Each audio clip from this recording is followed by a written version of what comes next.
Hello, I'm R. Haywood. I'm pretending to write a book. Hello, I'm Rich, R. Haywood.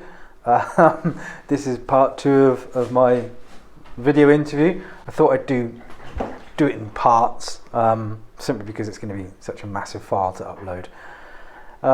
But yeah, so I think there's probably some more questions. Hello! Oh, God.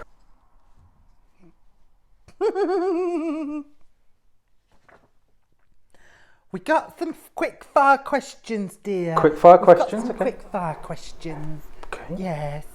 Alright, okay, that's fine. Yeah. Means you need to answer them quickly.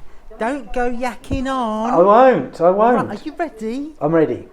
Yes, you ready for the first one? Yes, I'm ready. Okay. Get on with it. Mandy Street from the Facebook says, "Are you really afraid of spiders?" No, Mandy, I'm Don't go lying. Mandy is bloody terrified of them. Runs a mile, he does, screams like a girl. Yes, he is afraid of spiders. Okay. Let's try again. We've got some more quick fire. Are you ready for another one? Okay. Yes. Okay. Yes. Stephanie Brittain. She's a very posh name. Very posh. posh name. She's not called Stephanie Britton. She's called Stephanie Brittain. Brittain. Anyway, Stephanie from the Facebook wants to know, which character do you think you're most like and why? Okay. It's a good question, Stephanie. Good question. Which character do you think I'm most? You can shut up. I'll tell you what, Stephanie Brittain. He thinks he's bloody Clarence. That's what he thinks. It's more like Roy. Honestly, sometimes he thinks he's like that Zhang Wu. He's not. I'm telling you right now. It's more like bloody Roy. Going on all the time. Hey, we're back again. So the dog's just come back in. I think we've got some more questions ready, lined up. And I just want to say thank you so much for everyone that has written in and asked questions. It's been really nice. We've got another question now. This one is from Linda Chandler. Hello, Linda dear. Linda asks, is it difficult to make sure you don't use other people's plots or characters from the other bookies? Other bookies? You don't want to go robbing other bookies, love. I tell you what, quickest way to get your legs shut off if you rob a bookie. I know that for a fact. Right. But Linda wants to know about plagiarism. Okay, plagiarism. Don't rob a bookies. It'll be very dangerous for you. Very bad news. Plagiarism is very rare. It does happen. I've seen it with my own work, particularly with Extracted and the Undead, when content appears. When content appears in other books, that's very close to the mark. Particularly with characters and scenes and plots, you kind of. I've had people flag them up to me and sort of say, dude, read this, and I've winced, and it's been authors that I've been good friends with as well that have kind of sailed too close to the wind. And it does happen, but you just, unless it's massively bad, you just try and ignore it.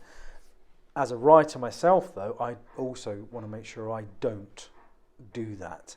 So you have to be very careful that you don't get influenced. And that's why, particularly if I'm writing The Undead, I won't read other post-apocalyptic novels or watch too much post-apocalyptic content, because I don't want to be saturated. I want to come up with my own creative ideas. But yeah, yeah. Don't look up here, darling. I'm not going to help you. Oh, the dog's barking now. Oh. See what happens when you mention bookies. Don't mention bookies. We've got another one. We've got another question from the Facebook. Lee Mortar. Hello, Lee. He wants to know, if you could live in any of your book worlds, which would it be? Ooh, world ship humility, definitely. I want to be. I just fell in love with that world when I was writing it.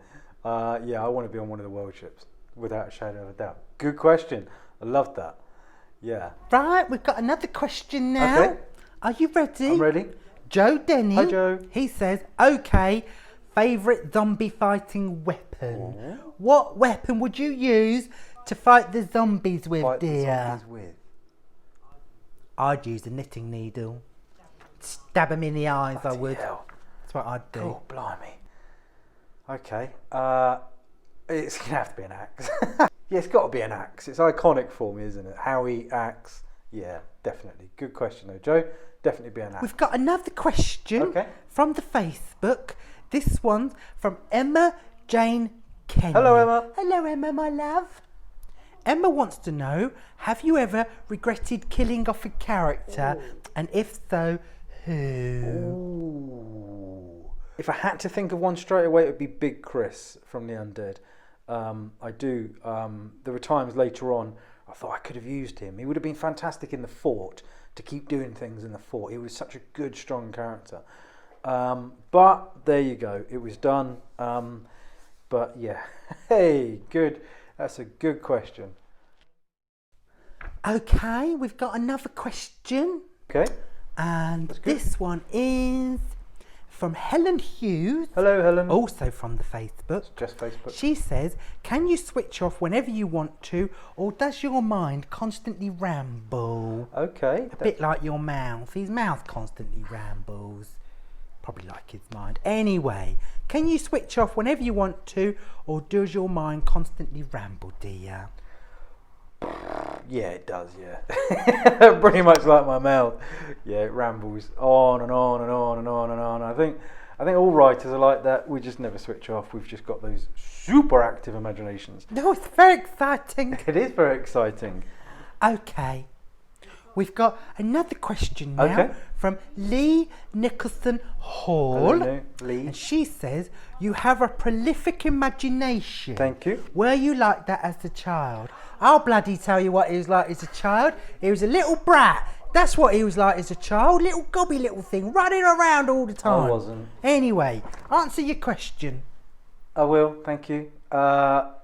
Prolific imagination. Yeah, I was. Yeah, as a kid, we moved around a lot when I was a child, and that was quite unsettling. So it always meant that you constantly had to make new friends.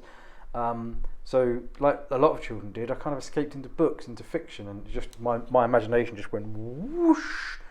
But yeah, so yeah, it's always been that way. Definitely, always. It's a good question. Okay, Paul Mutton wants to know favourite biscuit of all time. I do like a rich tea. I do. I can't help it. I know they're boring as shit, but I just like dunking them in my tea till they fall off. I like that. Favourite biscuits? Custard creams. Love custard creams. Garibaldi. Love Garibaldi's. Fig rolls, my dear. Rolls. Ginger nuts. Don't like ginger. You like your ginger nuts, don't you? I don't like ginger nuts. I think custard cream. It's got to be. Yeah, definitely. Hello. We've got another question. Okay. This one's from Jeff on the Twitter Twatter. Hello, Jeff. Jeff says, who does your book covers? So the book covers are all done by a guy called Mark Swan. He does the whole lot. He's absolutely fantastic. He's a genius. Hello, Mark, if you ever watch this. Brilliant guy, brilliant artist. Oh, we've got another question now from the Twitter Twatter. Okay. What's your favourite TV show? Favourite TV show? Probably there's an animated TV show called Archer. And I watched that. There's like 10 seasons of it. I just watch that back to back sometimes. It's just amazing. So Archer is probably my number one favourite one. But there's plenty. Oh, you know, we got another question. This one's from Ray Ellis, also from the Facebook. Hello, Ray. Ray says, what's your favourite cheese? Right. Okay.